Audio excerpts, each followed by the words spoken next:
नमस्कार, आप देख रहे हैं प्राइम टाइम सुपरफास्ट। मैं हूं आपके साथ अक्षय। खबरों की शुरुआत करेंगे। केंद्रीय वित्त मंत्री अरुण जेटली ने लोकसभा में आयकर कानून संशोधन विधेयक पेश कर दिया है। इस संशोधन विधेयक में अघोषित आय पर 30% टैक्स और 10% जुर्माने के अलावा 33% गरीब कल्याण सेस भी लगाने का प्रस्ताव। नोटबंदी के बाद सरकार के पास आने वाली अघोषित आय को सरकार गरीबों को कल्याण के लिए लाई जाने वाली योजनाओं पर लगाएगी। केंद्र सरकार ने प्रधानमंत्री गरीब कल्याण योजना के तहत नई स्कीम लॉन्च की है। नोटबंदी से होने वाली आय का 25% हिस्सा इस स्कीम की फंडिंग की जाएगी। स्कीम के तहत गरीबों को घर, सिंचाई, शौचालय, अन्य कल्याणकारी कामों में खर्च किया जाएगा। नोटबंदी पर संसद में विपक्षी दलों ने सोमवार को हंगामा किया। विपक्ष नोटबंदी पर प्रधानमंत्री को सदन में जवाब देने की मांग पर अड़ा रहा।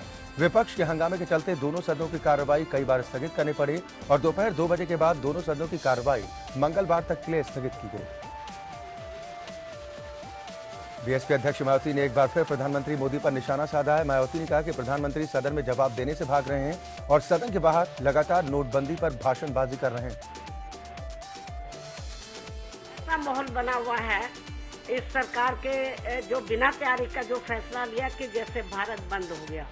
भारतीय जनता पार्टी के लोग अपने विरोधियों के ऊपर यह आरोप लगा रहे हैं कि हमने भारत बंद कर दिया है या हम भारत बंद के समर्थन में हैं।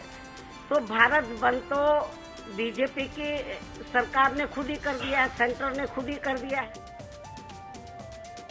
नोटबंदी के विरोध में एक तरफ विपक्ष भटका हुआ नजर आ रहा है क्योंकि जेडीयू, टीएमसी, कांग्रेस पार्टी ने भारत बंद से किनारा कर लिया। वहीं लेफ्ट पार्टियां भारत बंद में शामिल रहीं। संसद में हंगामे के बीच कांग्रेस, बीएसपी, जेडीयू समेत तमाम विपक्षी दलों ने संसद परिसर में गांधी प्रतिमा के सामने सरकार के खिलाफ प्रदर्शन किया। कोलकाता में पश्चिम बंगाल के मुख्यमंत्री और टीएमसी अध्यक्ष ममता बनर्जी ने विरोध मार्च निकाला। नोटबंदी के खिलाफ ममता के विरोध मार्च में बड़ी संख्या में लोगों ने शिरकत की।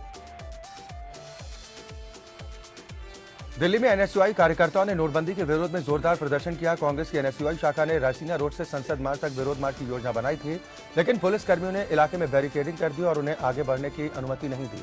प्रदर्शन स्थल पर वाटर कैनन का इस्तेमाल भी किया गया।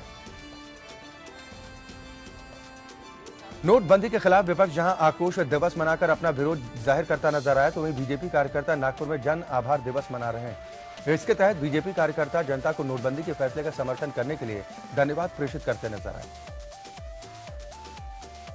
पंजाब की नाभा जेल से फरार कैदियों में से एक खालिस्तानी आतंकी हरमिंदर सिंह मिंटू को दिल्ली पुलिस ने गिरफ्तार कर लिया है। हरमिंदर सिंह 5 कैदियों के साथ कल जेल से फरार हुआ था। आज दिल्ली की पटियाला कोर्ट ने हरमिंदर सिंह मिंटू को 7 दिन के पुलिस रिमांड पर भेज दिया है। बीजेपी के पूर्व सांसद नवजोत सिंह सिद्धू की पत्नी और विधानसभा हल्का पूर्वी से बीजेपी की पूर्व विधायक डॉक्टर नवजोत कौर सिद्धू और जालंधर के विधायक प्रगट सिंह ने पंजाब प्रदेश कांग्रेस प्रधान कैप्टन अमरिंदर सिंह और पार्टी की पंजाब प्रभारी आशा कुमारी के नेतृत्व में कांग्रेस का दामन थाम लिया है। ये वर्तमान विधानसभा में विधायक हैं अमृतसर ईस्ट से। भारतीय जनता पार्टी की विधायक थी। इन्होंने भारतीय जनता पार्टी को छोड़ करके कांग्रेस में शामिल होने का फैसला किया है। दिल्ली में आयोजित कार्यक्रम में दोनों पार्टी में शामिल हुए। कांग्रेस का दामन थामने के बाद जब डॉक्टर नवजोत कौर सिद्धू ने उनके पति नवजोत सिद्धू के बारे में उनसे पूछा गया तो उन्होंने कहा कि हम 2 शरीर एक आत्मा है, फिर एक दूसरे के बिना कब तक रह पाएंगे। हम दोनों एक आत्मा 2 जिस्म हैं, सोलमेट्स हैं। और अभी तक आपने देख चुके होंगे कि तो एक आत्मा के बिना शरीर कितनी देर रह पाता है, तो उतनी देर ही वो रह पाएंगे। अभी कुछ दिनों में तो हमारी मुलाकात होगी और फिर मैं आपको बताऊंगा। सुप्रीम कोर्ट ने उत्तर प्रदेश में कक्षा 1 से 8वीं तक के सरकारी स्कूलों के हालात पर नाराजगी जाहिर करते हुए कहा कि स्कूलों के जो हालात हैं उसमें ना कोई शिक्षा दे सकता है और ना ही कोई शिक्षा ले सकता है। कोर्ट ने कहा कि जिस तरह स्कूलों में बेसिक संसाधनों की कमी है, उससे यह साफ है कि राज्य में सही गवर्नेंस नहीं। कोर्ट ने यूपी के चीफ सेक्रेटरी को 4 हफ्तों में एक कमेटी का गठन कर स्कूलों में कमियों को दूर करने का आदेश दिया।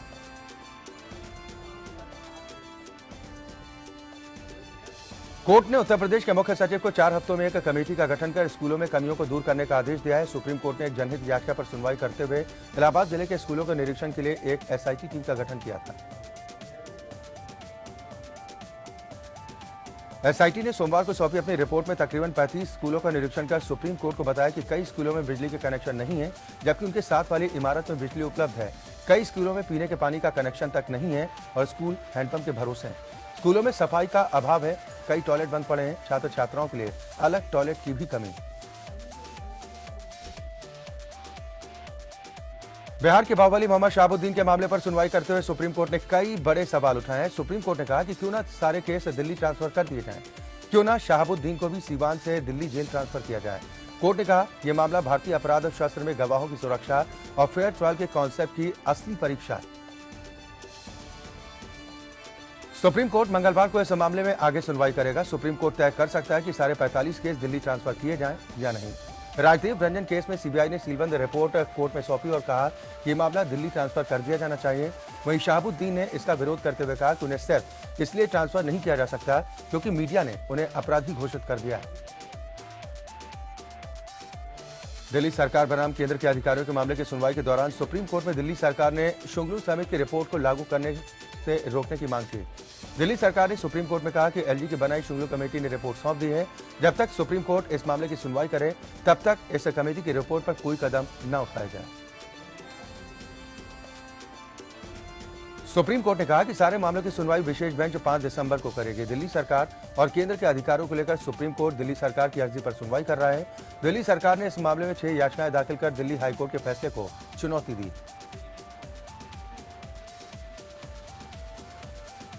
सहारा प्रमुख सुब्रत राय को सुप्रीम कोर्ट से राहत मिल गई है। कोर्ट ने उनकी अंतरिम जमानत 6 फरवरी तक बढ़ा दी है।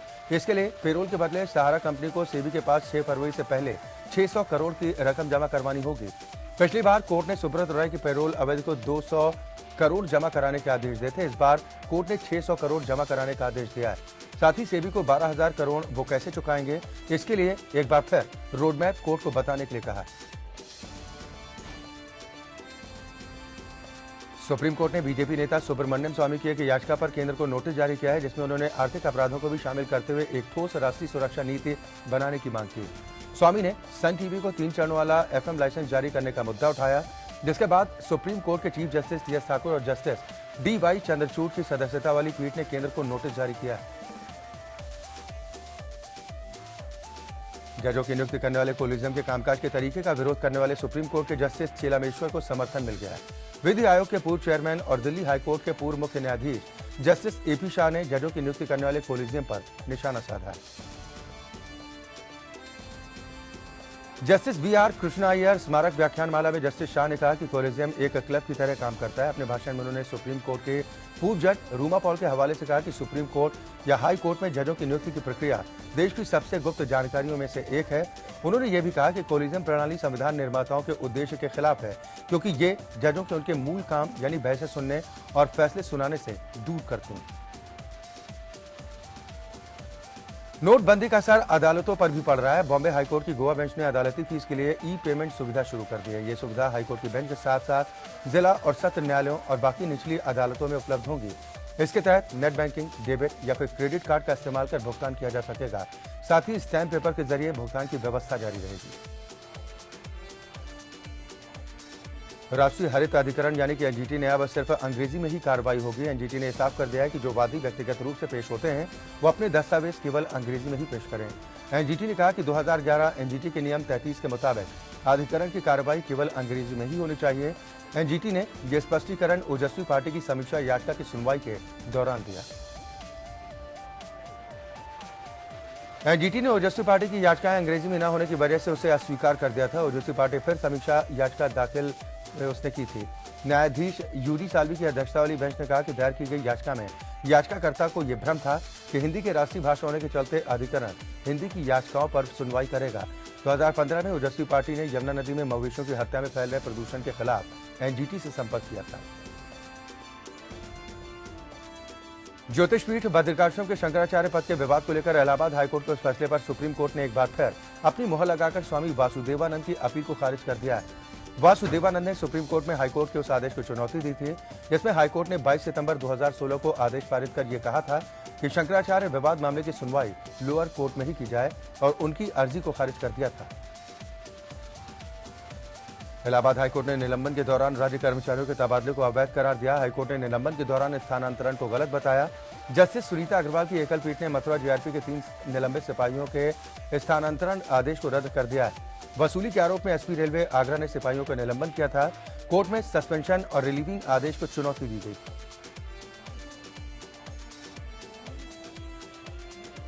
खालिस्तान लिबरेशन फोर्स के मुखिया हरविंदर सिंह मिंटू को सोमवार को गिरफ्तार करने के बाद पटियाला हाउस कोर्ट में पेश किया गया, जहां से उसे 7 दिनों की पुलिस रिमांड पर भेज दिया गया। वहीं जेल कांड के मुख्य आरोपी परविंदर सिंह को भी 14 दिनों की न्यायिक हिरासत में भेज दिया गया। नाभा जेल कांड में यह खुलासा हुआ कि जेल से भागने के बाद खालिस्तान लिबरेशन फोर्स के मुखिया हरविंदर सिंह मिंटू ने अपना हुलिया भी बदल लिया।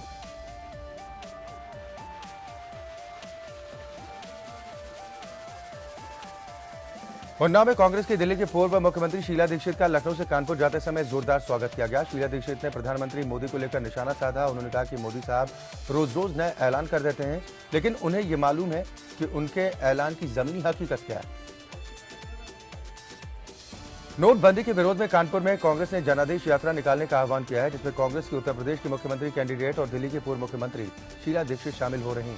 शीला दीक्षित ने कहा कि देश की जनता, चाहे वो गरीब हो या फिर अमीर, व्यापारी हो या किसान, सभी परेशान हैं, लेकिन केंद्र सरकार संसद चलने के बाद भी चुप्पी साधे। कानपुर में नोटबंदी के विरोध में कांग्रेस की जनाक्रोश यात्रा बाजार खुले होने के चलते बिल्कुल फ्लॉप साबित हुई। कार्यक्रम स्थल पर मौजूद कांग्रेसी कार्यकर्ताओं में शीला दीक्षित की वापसी से रोष दिखाई पड़ा। मंच खाली पड़ा रहा और कुर्सियां खाली रहीं।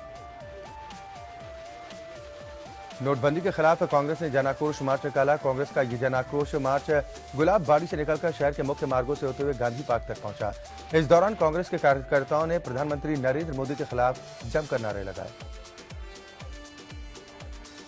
मेरठ में बंदी का असर देखने को नहीं मिला। तमाम व्यापारिक संस्थान खुले नजर आए, जैसे आम दिनों में दिखाई देते हैं। व्यापारियों ने मोदी का साथ देते हुए कहा कि हम बंदी का खुद भी विरोध करते हैं और हम किसी भी हाल में नोटबंदी का विरोध नहीं करेंगे। थोड़ी परेशानी है, जिसे देश के लिए सहना भी होगा। फिरोजाबाद के रसूलपुर थाना क्षेत्र में तलाशी अभियान के दौरान पुलिस ने 10 रुपए के नोटों की गड्डियों और लाखों रुपए के सोने के जेवरात के साथ 2 युवकों को गिरफ्तार किया है। फिलहाल पुलिस गिरफ्तार युवकों से पूछताछ कर रही है। हालांकि युवकों के जवाब से पुलिस अभी तक संतुष्ट नहीं है और किसी गड़बड़ी की आशंका जाहिर कर रही है। पुलिस के सवालों का युवक सही जवाब नहीं दे पा रहे। नोटबंदी के विरोध में विरोधी दलों के भारत बंद की अपील को नकारते हुए आजमगढ़ के व्यापारियों ने सोमवार को अपनी दुकानें खुली रखी और मोदी के फैसले का खुलकर समर्थन किया। व्यापारियों ने विपक्षी दलों के भारत बंद के ऐलान की निंदा करते हुए कहा कि ये वक्त है देश हित में उठाए गए प्रधानमंत्री नरेंद्र मोदी के कदमों से कदम मिलाकर चलने का। कालाधन और भ्रष्टाचार के खिलाफ प्रधानमंत्री मोदी के फैसले की सराहना करते हुए व्यापारियों ने इसे उठाया गया दूरदर्शितापूर्ण कदम बताया। साथ ही विरोधी दलों पर नोटबंदी को लेकर ऊंची राजनीति करने का आरोप भी लगाया। फिरोजाबाद में आत्महत्या की धमकी देने के बाद आखिरकार प्रशासन ने धमकी देने वाली विधवा महिला और उसकी पुत्री की मदद की है। जिले के डीएम के आदेश के बाद महिला को उसकी बेटी की शादी के लिए बैंक से पैसे दिलवाए गए।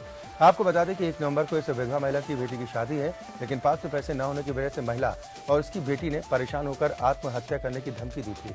महिला के सामने शादी के लिए बैंक से पैसे निकाल पाना एक बड़ी चुनौती थी। आगरा में चल रहे ताज बैलून महोत्सव में सोमवार को एक दुर्घटना होते होते बच गई। पायलट ने बैलून को मकान से नहीं टकराने दिया और वो खेतों में जा गिरा। बैलून कुछ दूर तक घिसटता हुआ गया। ग्रामीणों ने पहुंचकर बैलून में सवार लोगों को किसी तरह बाहर निकाला। मौके पर ग्रामीणों की भीड़ भी लग गई। सूचना पाकर पुलिस भी मौके पर पहुंची। गौरतलब है कि उद्घाटन वाले दिन भी कुछ इसी तरह के बैलून तय जगह से कुछ दूरी पर जाकर उतरे थे।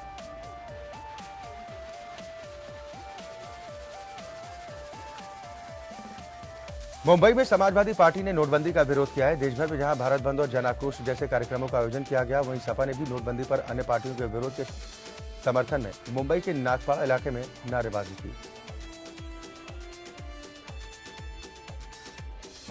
नोटबंदी के खिलाफ जहां देश की विपक्षी पार्टियों ने सोमवार को भारत बंद कराया, वहीं झारखंड की विपक्षी पार्टियों की ओर से नोटबंदी में आम जनता, गरीब किसान, मजदूर वर्ग को हो रही परेशानियों को देखते हुए नोटबंदी के खिलाफ आक्रोश सभा का आयोजन किया गया।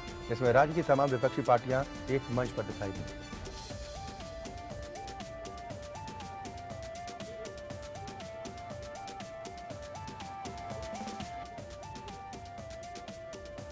प्रधानमंत्री मोदी के नोटबंदी के फैसले के खिलाफ जहां पूरे देश में कांग्रेस सड़कों पर थी, वहीं उत्तराखंड कांग्रेस ने भी सड़कों पर उतरकर प्रधानमंत्री मोदी के लिए गए फैसले को गलत ठहराते हुए जमकर केंद्र सरकार के खिलाफ अपना गुस्सा जाहिर किया। बंद करना इरादा है तो फिर 2000 का नोट उसके लिए रास्ता नहीं है। और लोगों को गंभीर शंकाएं हैं कि इस नोटबंदी का जो फायदा है वो चंद चुनिंदा बड़ी कॉर्पोरेट हाउसेस को मिलने जा रहा है, जिनकी पूंजी अगले 2 साल के अंदर जिनके 300 गुना तक बढ़ने की बात कही जा रही है। नोटबंदी पर बीजेपी विरोधी राजनीतिक दलों के भारत बंद का ऐलान देहरादून के बाजार में लागू होता दिखाई नहीं दे रहा। सुबह से ही बाजारों में दुकानें खुली रहीं। नोटबंदी के खिलाफ विपक्ष भारत बंद के आह्वान का ऊधम सिंह नगर में कोई असर नहीं दिखा। जिला मुख्यालय रुद्रपुर में भारत बंद बेअसर साबित हुआ। नोटबंदी को लेकर विपक्ष के विरोध और बंद के ऐलान के बीच कांग्रेसी कार्यकर्ता सड़कों पर उतरे। हालांकि बंद का अल्मोड़ा में भी कोई असर नहीं दिखा।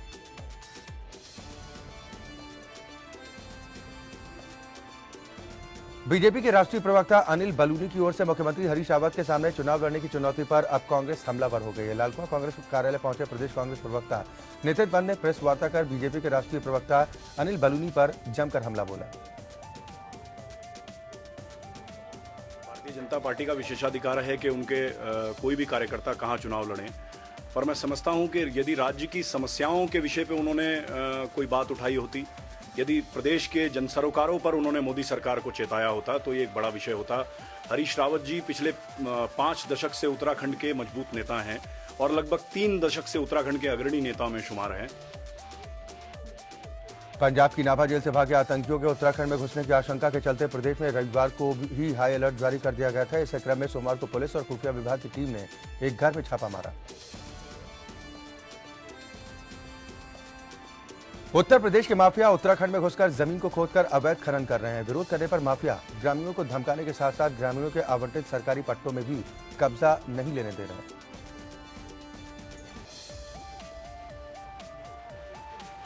सितारगंज निगम के चेयरमैन कांता प्रसाद सागर अपनी मांगों को मनवाने के लिए अधिशासी अभियंता के कार्यालय के बाहर धरने पर बैठ गए। नगर पालिका अध्यक्ष सितारगंज ने कहा कि उनके शहर में विकास नहीं हो पा रहा।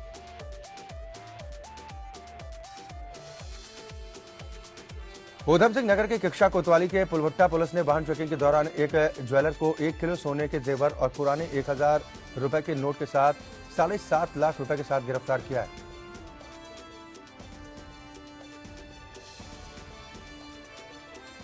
यूपी की जनपद हापुड़ पुलिस को एक बड़ी कामयाबी हाथ लगी है। हापुड़ पुलिस ने 4 ऐसे शातिर लुटेरों को गिरफ्तार किया जो नेशनल हाईवे और पेट्रोल पंप पर फौजी और पुलिस की वर्दी में बड़ी लूटपाट की वारदातों को अंजाम दिया करते थे। गाजियाबाद के लोरी थाना इलाके में नसबंदी तिराहे के पास रविवार रात प्रॉपर्टी डीलर की गोलियों से भूनकर हत्या कर दी गई। मथुरा की थाना कोतवाली पुलिस को आज एक बड़ी सफलता उस वक्त हाथ लगी जब रिपोर्टिंग चौकी कृष्णानगर इलाके में एसएसपी के आदेश पर चल रहे चेकिंग अभियान के दौरान चेकिंग कर रही तभी मोटरसाइकिल पर आते 3 संदिग्ध लोगों को रोककर चेकिंग की तुरंत भागने की कोशिश की, जिस पर फौरन पुलिस ने उन्हें पकड़ लिया। यूपी के बुलंदशहर में दिल्ली बदायूं हाईवे पर धान के पुलों से भरी एक महिंद्रा पिकअप कार में अचानक उस वक्त आग लग गई जब कार शिकारपुर की तरफ से बुलंदशहर आ रही थी।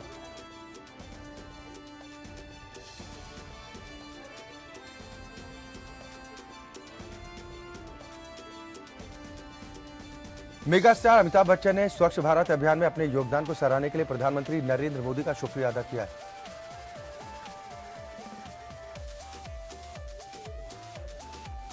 बॉलीवुड सुपरस्टार शाहरुख खान ने मशहूर लेखक पाउलो कोएल्हो को दयालु और उदार कहा है। 11 मिनट्स विड्रा तथा द अल्मेकिस्ट जैसी मशहूर किताबों के लेखक कोएल्हो ने ट्विटर पर शाहरुख के साथ एक लिंक शेयर किया। उन्होंने यह भी लिखा कि शाहरुख दुनिया के सबसे बेहतरीन फिल्मी कलाकार। अभिनेता ऋतिक रोशन का कहना है कि उन्हें अभी तक हॉलीवुड से मिला किसी भी फिल्म का प्रस्ताव पसंद नहीं आया और किसी भी फिल्म को चुनने के मामले में वो अच्छी स्क्रिप्ट को ही प्राथमिकता देते हैं। ऋतिक को हाल ही में एक ग्लोबल ऑनलाइन सर्वे में दुनिया के तीसरे सबसे खूबसूरत पुरुष के तौर पर चुना गया। ऋतिक ने एक साक्षात्कार के दौरान कहा कि उनके लिए हॉलीवुड का ठप्पा नहीं बल्कि दमदार स्क्रिप्ट मायने रखती। जहां नोटबंदी का असर लोगों की निजी जिंदगी के साथ साथ उनके कारोबार और फिल्मों की कमाई पर भी देखने को मिला है, वहीं 25 नवंबर को रिलीज हुई शाहरुख आलिया की फिल्म डियर जिंदगी ने रिलीज के बाद अच्छी कमाई करी। अभिनेत्री शिल्पा शेट्टी का ट्विटर पर जमकर मजाक उड़ाया जा रहा है। ऐसा उस खबर के प्रकाशित होने के बाद हो रहा है जिसमें शिल्पा शेट्टी ने जॉर्ज ओरवेल की प्रसिद्ध पॉलिटिकल किताब एनिमल फार्म को बच्चों की किताब बताया।